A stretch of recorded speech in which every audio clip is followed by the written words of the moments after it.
오늘 우리 말씀 보겠습니다. 오늘 말씀은 예레미야 47장 1절에서 7절입니다. 생명의 삶 10월 13일 화요일 본문입니다. 바로가 가사를 치기 전에 블레셋 사람에 대하여 선지자 예레미야에게 임한 여호와의 말씀이라. 여호와께서 이와 같이 말씀하시되 보라, 물이 북쪽에서 일어나 물결치는 시내를 이루어 그 땅과 그 중에 있는 모든 것과 그 성읍과 거기에 사는 자들을 휩쓸리니 사람들이 부르짖으며 그 땅 모든 주민이 울부짖으리라. 군마의 발굽소리와 달리는 병거 바퀴가 진동하는 소리 때문에 아버지의 손맥이 풀려서 자기의 자녀를 돌보지 못하리니 이는 블레셋 사람을 유린하시며 두로와 시돈에 남아있는 바 도와줄 자를 끊어버리는 날이 올 것임이라. 여호와께서 갑돌섬에 남아있는 블레셋 사람을 유린하시리라. 가사는 대머리가 되었고 아스글론과 그들에게 남아있는 평지가 잠잠하게 되었나니 내가 내 몸 베기를 어느 때까지 하겠느냐. 오라 여호와의 칼이여, 내가 언제까지 쉬지 않겠느냐. 내 칼집에 들어가서 가만히 쉴지어다. 여호와께서 이를 명령하셨은즉 어떻게 잠잠하며 쉬겠느냐. 아스글론과 해변을 치료하여 그가 정하셨으니라 하니라. 아멘. 이제 우리 이번 주부터 애국을 비롯해서 이제 여러 나라에 대한 심판의 말씀을 우리가 예레미야를 통해서 듣습니다. 이 말씀들이 조금 어렵고 좀 딱딱할 수가 있는데 이 말씀을 묵상하면서 우리가 꼭 깨달아야 될 게 두 가지가 있습니다. 하나는 하나님께서 이 모든 세상을 다스리고 모든 것이 하나님의 주권 가운데 있다는 것입니다. 우리가 이 세계의 역사를 보고 나라가 일어서고 망하고 그리고 거대한 기업들이 일어서고 망하는 그 모든 과정들을 보면서 다 하나님이 하심을 깨달아야 됩니다. 그리고 내 인생도 그 하나님의 손에 있음을, 하나님의 주권에 있음을 깨달아야 됩니다. 또 하나 우리가 깨달아야 될 건 뭐냐면 이 과정 가운데서 하나님께서 반드시 믿는 자들을 신원해 주신다는 것입니다. 하나님의 바벨론을 도구로 유다를 망하게 하고 포로로 끌려갔습니다. 그런데 일정한 시간이 지나면 하나님께서 바벨론 앞에서 반드시 하나님을 신원해 주십니다. 하나님은 내 편이십니다.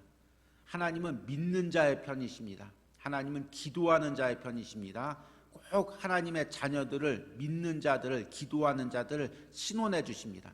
바로 신원해 주시면 내가 교만하고 기도하지 않을까봐 기다리실 뿐이고 언젠가는 반드시 신원해 주십니다. 이것들을 이 열방에 대한 심판에 대한 말씀을 들으면서 깨닫기를 바랍니다. 오늘은 특별히 블레셋이라는 나라에 대해서 말씀을 하고 있습니다. 히브리어로 펠리시티라는 단어인데요, 나라인데 이 블레셋이 원래는 이 크레타 섬, 그리스 남부에 있는 우리나라 제주도보다 조금 더 큰 섬인데요. 이 섬들이 그리스 문명이 발전하기 전부터 굉장히 문명적으로 발전한 섬이고 철기 문화를 사용하고 있었습니다. 그래서 이 성경에서는 갑돌이라고도 하는데요. 그래서 이 블레셋 사람들이 크레타 섬에서 팔레스타인으로 넘어와서 해변가에 자리를 잡았습니다. 그래서 크레타에서 유래해서 성경에서는 그렛 사람이라고도 합니다. 이 블레셋 사람들이 철기 문화를 가지고 있었기 때문에 매우 강력했고 계속해서 특별히 이 이스라엘 백성들을 괴롭혔습니다.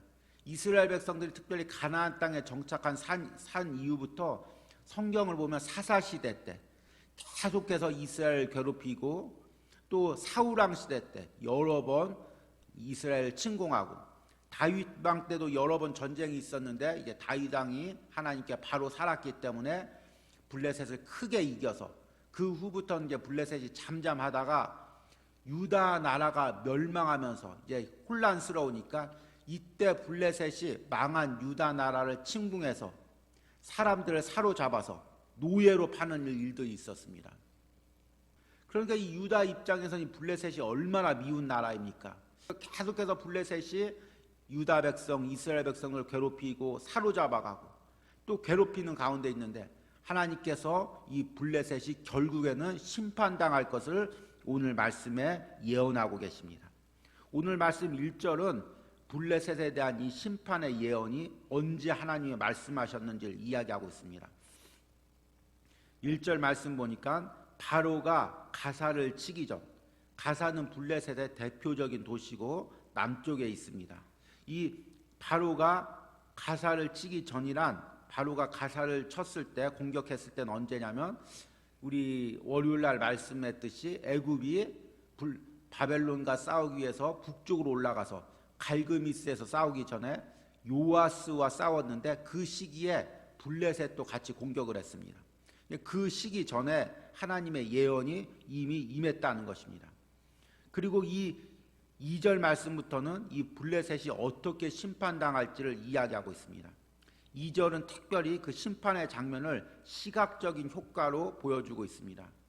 여호와께서 이와 같이 말씀하시되 보라, 물이 북쪽에서 일어나 물결치는 시내를 이루어 그 땅과 그 중에 있는 모든 것과 그 성읍과 거기에 사는 자들 휩쓸리니 사람들이 부르짖으며 그 땅 모든 주민이 울부짖으리라.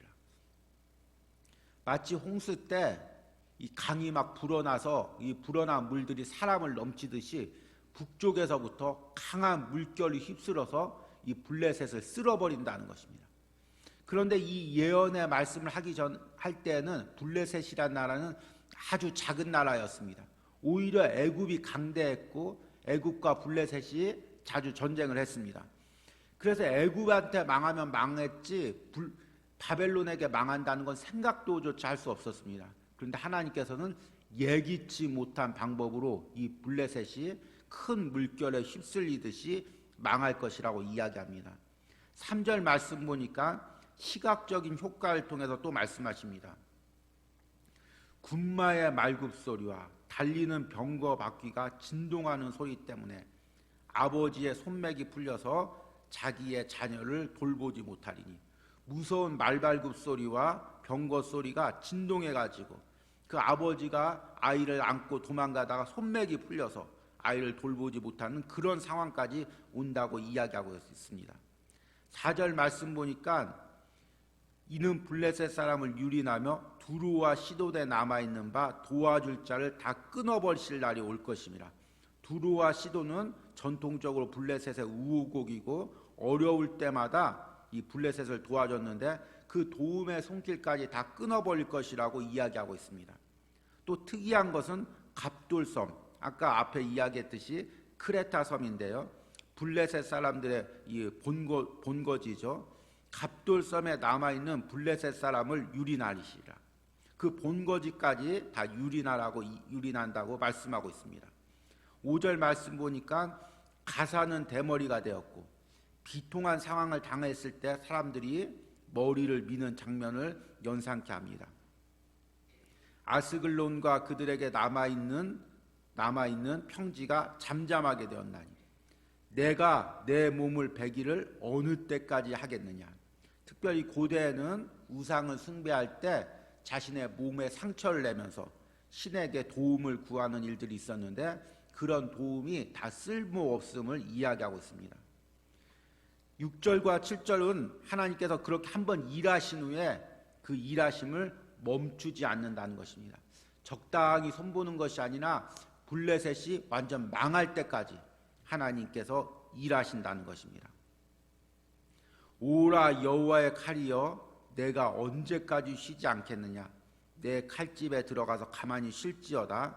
이 여호와의 칼이란 하나님의 진노하심, 이 바벨론의 군대를 이야기합니다. 그런데 7절 말씀 보니까 여호와께서 이를 명하셨은즉 어떻게 잠잠하며 쉬겠느냐.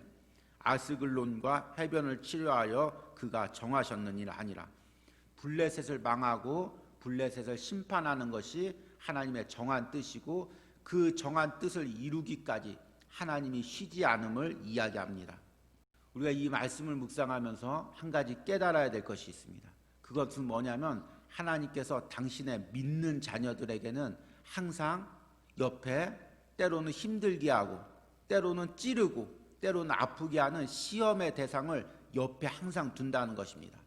왜냐하면 우리 하나님의 자녀들이 평안하면 하나님께 기도하지 않기 때문에, 또 잠잠하고 나를 괴롭히는 사람이 없으면 하나님께 부르짖지 않기 때문에, 신앙의 훈련이 되지 않기 때문에 하나님께서 꼭 옆에 나를 괴롭히고 찌르는 사람을 두게 됩니다.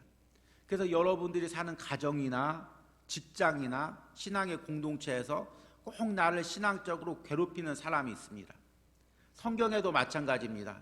야곱이 라반의 집에서 라반에게 괴롭힘을 당하고 살할 때 에서에게 또 괴롭힘을 당하고, 또 다윗 같은 경우는 사울 왕에게 계속 쫓김을 당하고 괴롭힘을 당하고, 또 욥 같은 경우는 욥의 새 친구에 의해서 계속해서 어려움과 괴롭힘을 당했습니다. 그런데 그 과정 가운데서 기도하면서 승리하는 것입니다. 신앙의 성장을 이루는 것입니다. 그러면 하나님께서 그 괴롭힌 사람 앞에서 신원해 주십니다. 개인뿐만 아닙니다. 나라나 공동체도 마찬가지입니다. 이스라엘 나라가 옆에서 계속해서 블레셋에 의해서 괴롭힘을 당했습니다. 그런데 그것이 무엇이냐면 이 블레셋이 이스라엘을 하나님 앞에 바로 살게 하는 신앙의 도구입니다. 훈련의 도구입니다.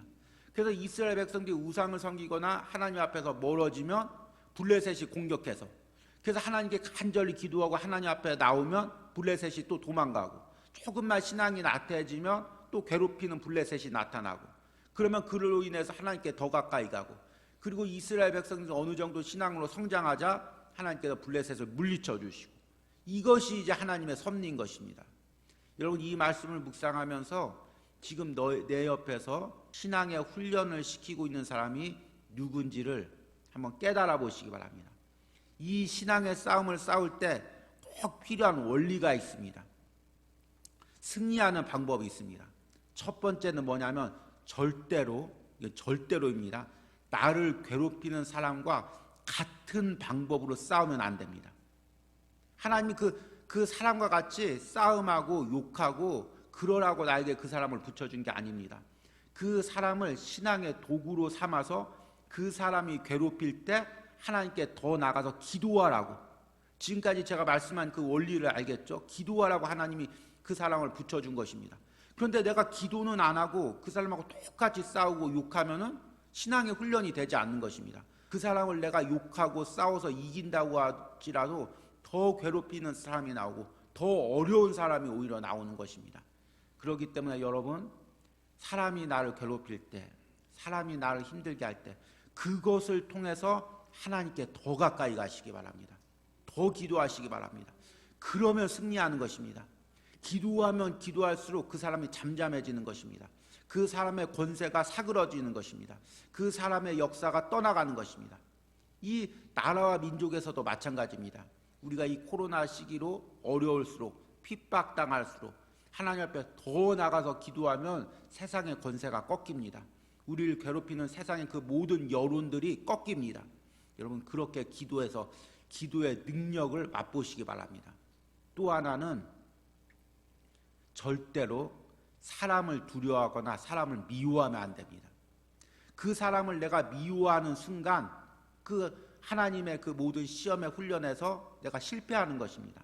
하나님은 나를 미워하는 그 사람을 품기를 원합니다. 기도하기를 원합니다. 반대로 또 그 사람을 두려워하는 것을 원하지 않습니다. 여러분, 우리가 두려워할 대상은 사람이 아니라 하나님입니다. 그 사람을 두려워하고 그 사람의 공격 때문에 벌벌 떨고, 또 그 사람이 공격해서 그 사람을 미워하고 증오하고, 그러면 그 시험도 통과하지 못하는 것입니다. 그 사람을 품고 그 사람이 역사하는 것도 하나님께서 허락하셨음을 깨닫고, 여러분, 그 사람을 품고 기도할 때 승리하는 것입니다. 여러분, 오늘 이 말씀을 묵상하면서 지금 내가 어떤 어려움 가운데 있습니까? 어떤 핍박 가운데 있습니까? 여러분, 이 가운데서 이것을 통해서 깨닫고 기도하시기 바랍니다. 그러면 하나님께서 나를 공격하는 블레셋을 하나님께서 분명히 하나님의 방법대로 이기게 하실 것입니다. 그때까지 참고 인내하고 기도하시고, 특별히 코로나 상황 가운데서도 우리가 세상 미워하지 않고 더 기도하시는 그런 은혜가 있길 바랍니다. 우리 기도하도록 하겠습니다. 하나님 아버지, 오늘은 블레셋에 대한 심판의 말씀을 우리가 묵상합니다. 블레셋이 이스라엘이 어릴 때부터 계속해서 이스라엘을 괴롭히고 이스라엘이 가장 힘든 순간, 가장 괴로운 순간, 가장 아파하는 순간 같이 바벨론 옆에서 이스라엘을 괴롭히고 사람들을 포로로 잡아 데려갔습니다. 하나님, 그럼에도 불구하고 이 블레셋이 하나님의 도구임을 깨닫습니다. 나를 훈련시키기 위한 하나님의 도구임을 깨닫습니다. 하나님, 지금 내 옆에 있는 블레셋이 누구입니까? 이 가정에서, 직장에서, 공동체에서 때로 나를 괴롭히고 있는 블레셋이 누구입니까? 하나님, 깨어서 기도하게 하여 주시옵소서. 혹시나 내가 미워하는 마음, 똑같은 방법으로 싸우고 있는 것들이 있다면 깨닫게 하시고 하나님 앞에 회개하게 하시고 하나님의 방법대로 싸우기로 원합니다. 기도하기로 원합니다. 품기로 원합니다. 사랑하기로 원합니다. 용서하기로 원합니다. 하나님의 신원을 기다리기로 원합니다. 그 사람 앞에서 하나님이 나를 높여주실 그날을 참고 인내할 수 있도록 함께하여 주시옵소서. 오늘도 겸손히 주님 앞에 나와 모든 짐을 내려놓고 하나님께 맡깁니다. 이 시간 기도하며 붙잡는 저희의 모든 마음이 주님과 한 마음 한 뜻이 되게 은혜를 허락하여 주시옵소서. 우리 사랑하는 집사님 부부를 하나님께서 두 손으로 꼭 붙잡아 주시고 세상에서 흔들리지 않게 하시고 마음이 흔들리지 않게 하시고 그 마음을 지켜주시고 세상에서 어려울수록 마음이 힘들수록 더 하나님께 나올 수 있는 그 은혜를 허락하시고 있는 곳에서 항상 하나님께 기도하며 만나는 은혜를 허락하여 주시옵소서. 하나님, 이름 없이 드린 손길 가운데 하나님께서 그 기도의 제목을 꼭 들어주시고 오늘 이 새벽에 만나주시고 응답하여 주시기를 간절히 소망합니다. 또한 성전에서 기도하고 또 각자의 자리에서 기도하는 심령들 하나님께서 그 기도를 들어주시고 그 자리에서 하나님께서 만나주시고 응답하여 주시기를 간절히 소망합니다. 예수님의 이름으로 기도했습니다. 아멘.